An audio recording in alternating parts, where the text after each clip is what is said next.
राजपथ पर ये संविधान अपने हाथ में लेकर के उसको निकालकर पूरी देश और दुनिया के लोगों को मैसेज दें कि बाबा साहब अम्बेडकर का संविधान दुनिया का सबसे बढ़िया संविधान है। इस संविधान को बारे में कोई भी अगर व्यक्ति छेड़छाड़ करने की कोशिश भी करेगा, कोई सोचेगा भी, तो उसका बाबा साहब के अनुयायी पूरी मजबूती के साथ जवाब देंगे। अभी पिछले दिनों आपने देखा होगा, आनंद स्वरूप नाम के कोई स्वामी, नाम स्वामी लगाते हैं, पता नहीं वो स्वामी है या कोई गुंडे दिखते हैं देखने में, तो उन्होंने कहा कि हम 2035 तक भारत के संविधान को बदल देंगे, हिंदू राष्ट्र बना देंगे और उसके बाद देश मनुस्मृति से चलेगा। तो मनुस्मृति से देश चलने का मतलब है कि जो संविधान से हमें हक और अधिकार मिले वो हक अधिकार छीन जाएंगे, और मनुस्मृति में तो फिर से वही धार्मिक बंदिश हमारे ऊपर लाद दी जाएगी, जिसमें ना पढ़ने का अधिकार होगा, ना संपत्ति का, ना व्यापार का, कि किसी भी कीमत पर हम संविधान को ऊपर आंच नहीं आने देंगे। और जो लोग ये सपने देख रहे हैं कि वो बाबा साहब के संविधान को खत्म करके मनुस्मृति लागू करेंगे, उनके सपने किसी कीमत पर साकार नहीं होंगे, बल्कि ऐसे लोग देशद्रोही हैं जो देश को तोड़ना चाहते हैं।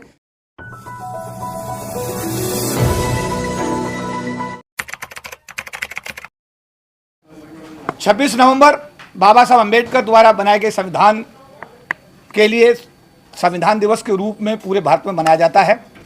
महासंघ द्वारा 2019 में इंडिया गेट से संविधान यात्रा निकाल करके डॉक्टर अम्बेडकर इंटरनेट सेंटर में ये संविधान दिवस मनाकर एक इतिहास रचा गया।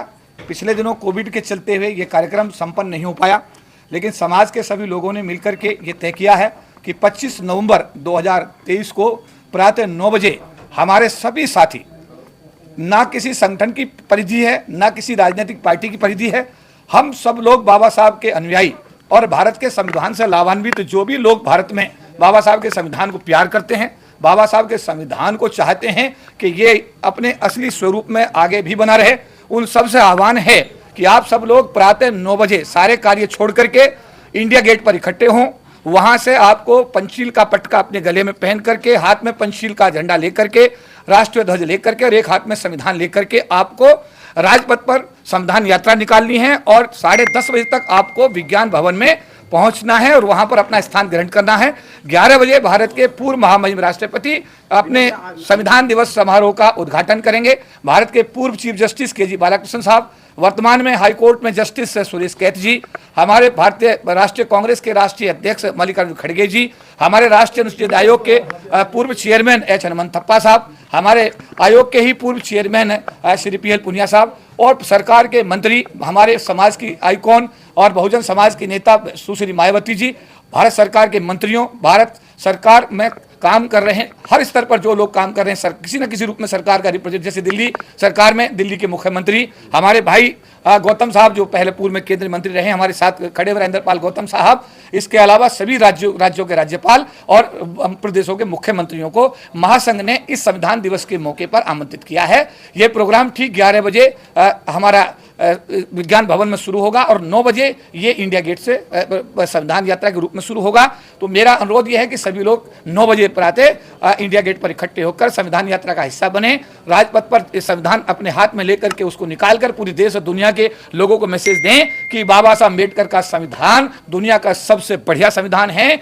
इस संविधान को बारे में कोई भी अगर व्यक्ति छेड़छाड़ करने की कोशिश भी करेगा, कोई सोचेगा भी, तो उसका बाबा साहब के अनुयायी पूरी मजबूती के साथ जवाब देंगे। 11 बजे कार्यक्रम का उद्घाटन भारत के पूर्व राष्ट्रपति रामनाथ कोविंद जी करेंगे। उसके बाद में जो भी हमारे स्पीकर्स होंगे वो संविधान के विषय में अपनी बात रखेंगे। शाम को 6 बजे प्रस्ताव पास होंगे और इसके बाद में हर प्रदेश की राजधानी में और जिला मुख्यालय पर ऐसे कार्यक्रम आने वाले समय में आयोजित किए जाएंगे, जिससे कि पूरे भारत में ये संदेश दिया जा सके कि बाबा साहब अम्बेडकर का संविधान विश्व का सबसे अच्छा, मैं कहूँगा कि उत्कृष्ट संविधान है। इससे बढ़िया संविधान विश्व में किसी का भी नहीं है और ये संविधान अपने स्वरूप में हमेशा रहना चाहिए और अगर इसके साथ किसी भी प्रकार का कोई भी छेड़छाड़ की कोशिश की गई तो उसे किसी भी स्थिति में बहुजन समाज बर्दाश्त नहीं करेगा। हजारों साल की गुलामी हम लोगों ने झेली, हमारे पढ़ने लिखने पर, व्यापार करने पर, संपत्ति रखने पर धार्मिक बंदिश थी, लेकिन वो हजारों साल की गुलामी डॉक्टर बाबा साहब अम्बेडकर जी ने तोड़ी। लेकिन कुर्बानी उनकी इतनी बड़ी है कि उन्होंने अपने 4 छोटे छोटे बच्चे गंवाए, अपनी पत्नी को गंवाया और तब अपना पूरा जीवन जला के हमारे जीवन में प्रगति और रोशनी लेकर आए। लेकिन आज जिस तरह के जो केंद्र में सरकार है, जिस तरह उनके मंत्रीगण भाषण देते हैं, उनके नेतागण भाषण देते हैं कि हम संविधान बदलेंगे। अभी पिछले दिनों आपने देखा होगा, आनंद स्वरूप नाम के कोई स्वामी, नाम स्वामी लगाते हैं, पता नहीं वो स्वामी है या कोई गुंडे दिखते हैं देखने में, तो उन्होंने कहा कि हम 2035 तक भारत के संविधान को बदल देंगे, हिंदू राष्ट्र बना देंगे और उसके बाद देश मनुस्मृति से चलेगा। तो मनुस्मृति से देश चलने का मतलब है कि जो संविधान से हमें हक और अधिकार मिले वो हक अधिकार छिन जाएंगे, और मनुस्मृति में तो फिर से वही धार्मिक बंदिश हमारे ऊपर लाद दी जाएगी, जिसमें ना पढ़ने का अधिकार होगा, ना संपत्ति का, ना व्यापार का। तो क्या ये सारी कुर्बानी डॉक्टर बाबा साहेब अम्बेडकर जी की बेकार चली जाएगी? राजनीति भी तो हम तब कर पाएंगे जब संविधान सुरक्षित रहेगा। संविधान रहेगा तो लोकतंत्र रहेगा, लोकतंत्र रहेगा तो हम लोग जो संसद विधानसभा में पहुंच पाए हैं, सांसद बने हैं, एमएलए बने हैं, मंत्री बने हैं, यहाँ तक कि राष्ट्रपति बने हैं, वो रास्ता अकेले डॉक्टर बाबा साहेब अम्बेडकर जी ने बड़ी कुर्बानी के साथ खोला था। उस रास्ते को बंद करने की जो साजिश है, तो हम सारी राजनीतिक पार्टियों के स्तर से ऊपर उठकर सारे सामाजिक संगठन, पूरे देश के बहुजन समाज के लोग एकजुट होकर इस लड़ाई को लड़ेंगे। और जैसा चौधरी साहब ने बताया, उसी तरह यहीं से जो शुरुआत हो रही है पूरे देश के अंदर, हम लोग जा रहे हैं। अभी इसी 26 नवंबर को गांधीनगर में, गुजरात के अंदर भी 1 लाख लोग की रैली है, जिसमें हम लोग सब लोग मिल के कर रहे हैं।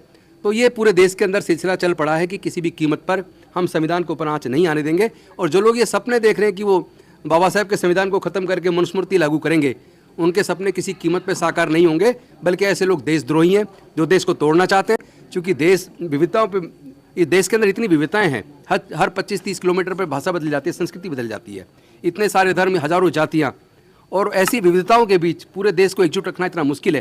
लेकिन डॉक्टर बाबा साहेब अम्बेडकर के संविधान ने उसको एकजुट रखा है। तो ये संविधान बदलेगा तो देश सुरक्षित रहेगा, नहीं रहेगा। तो ऐसे लोग जो देश के लिए असुरक्षा पैदा कर रहे हैं, देश को तोड़ने की साजिश रच रहे हैं, देश के संविधान को बदलने की बात कर रहे हैं, मैं समझता हूँ वो देशद्रोही हैं। ऐसे लोगों को जेल में होना चाहिए। और अगर सरकार इस पर कोई कार्रवाई नहीं करती है तो बहुजन समाज के लोग इतने कमजोर नहीं है कि बाबा साहब के संविधान पर आँच आने देंगे। हम इस लड़ाई को लड़ेंगे भी और जीतेंगे भी। फिर भी सर एक सवाल ये है कि इन लोगों में तो हिम्मत कहाँ से जाती है कि संविधान को जलाने की, खत्म करने की? नहीं, वो हिम्मत उनको सत्ता से आ रही है कि पिछले 9.5-10 साल के इस शासन में उनके हौसले कुछ ज़्यादा बुलंद है। और वो इसलिए बुलंद है कि वो कुछ भी बोल देते हैं, कुछ भी कर देते हैं, किसी को मार देते हैं, किसी को भी पीट देते हैं, कहीं भी धमकी भरे भाषण देते हैं, धर्म के नाम पे, जाति के नाम पे नफरत फैलाते हैं, लेकिन उनके खिलाफ कोई मुकदमा दर्ज नहीं होता। तो उनके हौसले बढ़ गए हैं। और मुझे लगता है कि ये सरकार 2024 का चुनाव में जनता तय करेगी कि वो बाबा साहेब के संविधान से देश चलाने के लिए ऐसे लोगों को निश्चित तौर पर जवाब दिया जाएगा। ठीक।